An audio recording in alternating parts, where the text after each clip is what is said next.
Barakim Habarim, I'm Stephen Bruck. This is Messianic Moment Ministries, and you know who you are. And welcome to October. And also welcome back to the beginning of the Word of God. Now that Shemini Atzeret is past us, we are starting the annual cycle of readings from the Torah all over again. And that puts us here at the beginning, where the Torah tells us all about the beginning. You know, I don't really need to go through what happens in this parsha, do I? I mean, even the atheists know that God created the earth, separated the sea and the land, created the stars and the sun, the moon, the fish, the plants, the animals, and finally people. Later, when the earth was populated with sinful people, God decided that he needed to start this all over again, and that the only one worth saving was Noah. Looks like I went through it over again, even though I said I didn't need to go through it over again. Well, I went through it. Well, this parsha, again, will undoubtedly bring up the age-old argument of creationism versus evolution. But wait a minute. That argument isn't really age-old, is it? I mean, Judaism has been around for nearly 6 millennia. And this discussion has been around for barely 160 years. So it isn't really age-old. In truth, it is a very recent discussion. So why is this so new? Maybe because before science became so important to people, they were very satisfied accepting that God was in charge and that what happens in the world is all his doing. I love science and believe it is necessary for our existence. And to understand how things work is a good thing. But science has the unfortunate side effect with many people of displacing God. Recently, though, many scientists are coming to the conclusion that because of the complexity and balance within the universe, that it couldn't have been accidental. There's definitely an intelligence behind it. Personally, I do not argue creationism versus evolution, but make the argument for intelligent design. That seems to me to be the best compromise because it accepts that God created everything, but he did so in a step-by-step process, allowing inferior species to become extinct while creating a more adaptable species to replace it. The creation of the universe has been scientifically proven to be the result of a gigantic explosion. This was proven by the sensing of radio waves coming to Earth from outer space, radio waves that would be the remains of a tremendous release of radiation from a super explosion that occurred billions of years ago. The Bible tells us God created the universe with a thought, or sometimes we read with a word. The thing that matters is that God made it happen, and so why not with a gigantic explosion?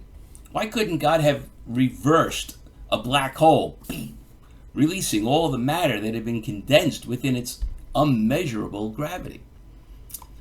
As for the earth, the logical sequence in which things appeared, it just couldn't have been by accident. After all, evolution says the fish came on the land, but if the creation of life was accidental, why didn't land creatures evolve before the fish?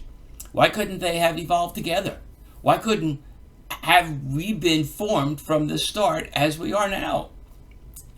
The invertebrate to fish to reptile to marsupial to mammal sequence clearly shows a continuing improvement in adaptability. But if this was accidental, how come some species within the same genus died and others didn't? And if this is how evolution works, then there will be a next level.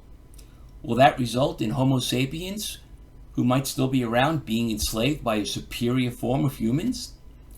Will they still be human anymore, or at least what we know a human to be? And if that is to happen, then it is still feasible to consider that God is behind it.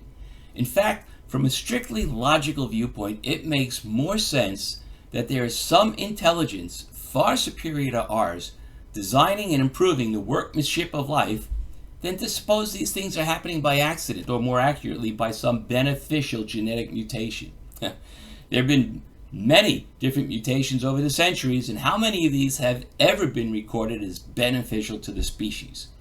Have any birth defects, which are a mutation of the genes, ever made those with them more adaptable to the environment? Not from what I have ever seen or heard. No. Even if I was an atheist, I would find it hard to justify accidental mutation as the reason there are so many viable living entities in the world. The odds of a bunch of rocks forming a planet just the exact right distance from the sun, with just the right atmosphere and temperature and everything else to form life, and then life sustaining itself so well, the odds are astronomical. Our environment is so fragile in one respect and so adaptable in another, and it has for billions of years not just survived but actually thrived. The only threat to the world is mankind. And if mankind does become extinct, it won't be by God's doing, it will be our own fault. Genesis says the universe and all life on earth was created in 6 days. Well, science says that it happened over billions of years.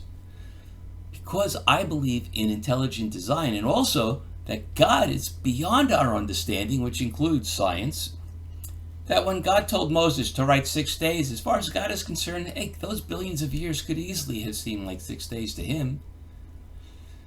Frankly, though, none of this matters to me really at all, because my salvation is not based on creation or evolution, but faith that God is God and Yeshua is the Messiah. If someone wants to believe all this happened by accident, hey, I don't argue with them.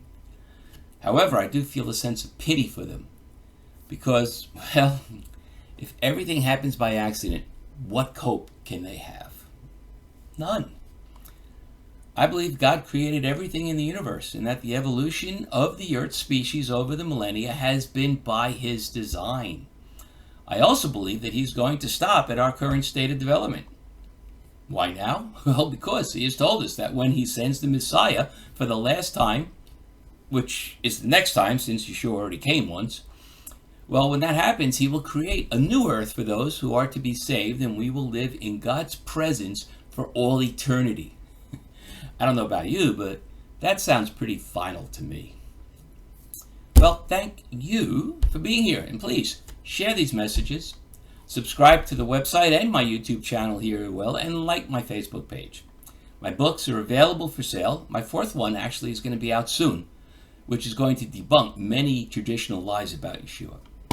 And remember, I always welcome your comments. I really do appreciate them. I'd like some feedback, even if you don't agree or if you do agree. It's nice to know somebody's listening. Well, that's it for this week. So, Lihitrot and Shabbat Shalom.